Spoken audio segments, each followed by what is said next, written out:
அனைத்து உறவுகளுக்கும் நாம் இன்றைய பிடிஜபியில் பார்க்க இருப்பது IPL 2025 ஆண்டு சுற்றுப் போட்டிகளின் மூன்றாவது போட்டியாக CSK மற்றும் மும்பை இந்தியன்ஸ் அணிகளுக்கு இடையிலான போட்டியானது CSK அணியினுடைய சொந்த மைதானமான சென்னை சேப்பாக் ஸ்டேடியத்திலேயே இடம்பெற உள்ளது. இந்த போட்டியிலே CSK அணியினர் 100% வெற்றி பெறுவார்கள் என கூறும் அளவிற்கு 5 விடயங்கள் அவர்களுக்கு மிகப்பெரிய ஒரு சாதகத்தன்மையினை ஏற்படுத்தியிருக்கின்றது. அதற்கமைய CSK அணியினருக்கு என்னென்ன விடயங்கள் சாதகமாக அமைந்திருக்கின்றது என்பது தொடர்பாகவே நாம் முழுமையாக பார்க்கக்கூடியதாக காணப்படும். அதன் அடிப்படையில் பார்க்கின்ற சந்தர்ப்பத்தில் CSK அணியினருக்கு மிகப்பெரிய ஒரு சாதகத்தன்மையினை ஏற்படுத்தியிருக்கின்ற விடயமாக மும்பை இந்தியன்ஸ் அணியினுடைய அணித்தலைவரான ஹார்திக் பாண்டியா அவர்கள் முதலாவது போட்டியிலே களமிறங்கிக் கொள்ளாமல் விடுவது CSK அணியினருக்கு ஒரு மிகப்பெரிய ஒரு சாதகத்தன்மையினை ஏற்படுத்தியிருக்கின்றது. ஹார்திக் பாண்டியா போன்ற வீரர்கள் மும்பை இந்தியன்ஸ் அணிக்காக களமிறங்குகின்ற சந்தர்ப்பத்தில் பந்துவீச்சு துறையினையும் அதே போன்று துடுப்பாட்ட துறையினையும் கட்டமைத்துக் கொள்வதோடு அவர் அணித்தலைவராக இருப்பதன் அடிப்படையில் அவர்களுடைய பெறுவர்கள் உச்சநிலைக்கு வரக்கூடிய வாய்ப்புகள் இருக்கின்ற சூழ்நிலையில் அவர் முதலாவது போட்டியிலே பங்கேற்க முடியாத ஒரு சூழ்நிலை ஏற்பட்டிருப்பது CSK அணியினருக்கு இந்த போட்டியிலே வெற்றி பெறுவதற்குரிய வாய்ப்பினை அதிகரித்திருக்கின்றது.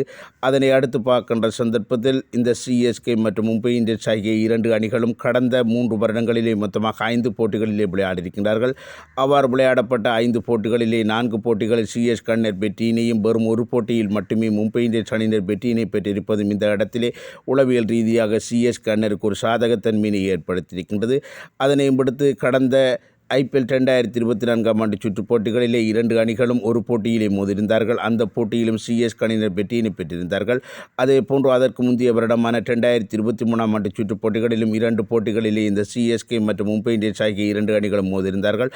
அந்த போட்டியிலும் இந்த CSK அணியினர் வெற்றியினை பெற்றிருப்பது இந்த இடத்தில் CSK அணியினருக்கு உளவியல் மிகப்பெரிய ஒரு பலம் ஒன்று கிடைத்திருப்பதோடு அது இந்த மும்பை இந்தியன்ஸ் அணியினருக்கு ஒரு பலவீனத்தன்மையினை ஏற்படுத்தியிருக்கின்றது.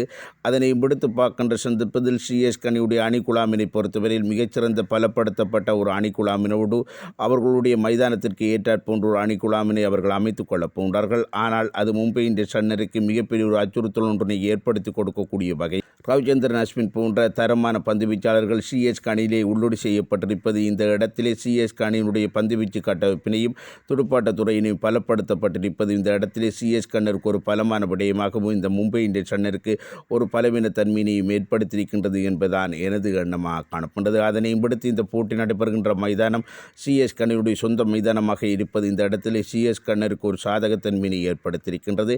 ஏனென்று பார்க்கின்ற சந்தர்ப்பத்தில் CSK அணியானவர்கள் தங்களுடைய சொந்த மைதானத்திலே மொத்தமாக 67 போட்டிகளில் விளையாடி 47 போட்டிகளில் வெற்றியினை பெற்றிருப்பதும் கடந்த IPL 2024 ஆண்டு சுற்று 7 போட்டிகளிலே விளையாடி அதில் 5 போட்டிகளிலே வெற்றியினை பெற்றிருப்பதும் இந்த இடத்திலே CSK அணியினருக்கு மிகப்பெரிய ஒரு சாதகத்தன்மையினை ஏற்படுத்தி இந்த போட்டியிலே மும்பை இந்தியன்ஸ் அணியினருக்கு எதிராக தரமான ஒரு வெற்றி ஒன்றினை இந்த CSK அணியினர் பதிவு செய்து கொள்ளப் போகிறார்கள் என்பதுதான் எமக்கு கிடைக்கப்பெற்றிருக்கின்ற தகவலாக காணப்பட்டது. இது தொடர்பான தங்களுடைய கருத்துக்களை கமெண்ட் செக்ஷனில் தெரிவித்துக் கொள்ளுங்கள். மற்றும் வீடியோக்கு லைக் பண்ணுங்க, கமெண்ட் பண்ணுங்கள். நன்றி, வணக்கம்.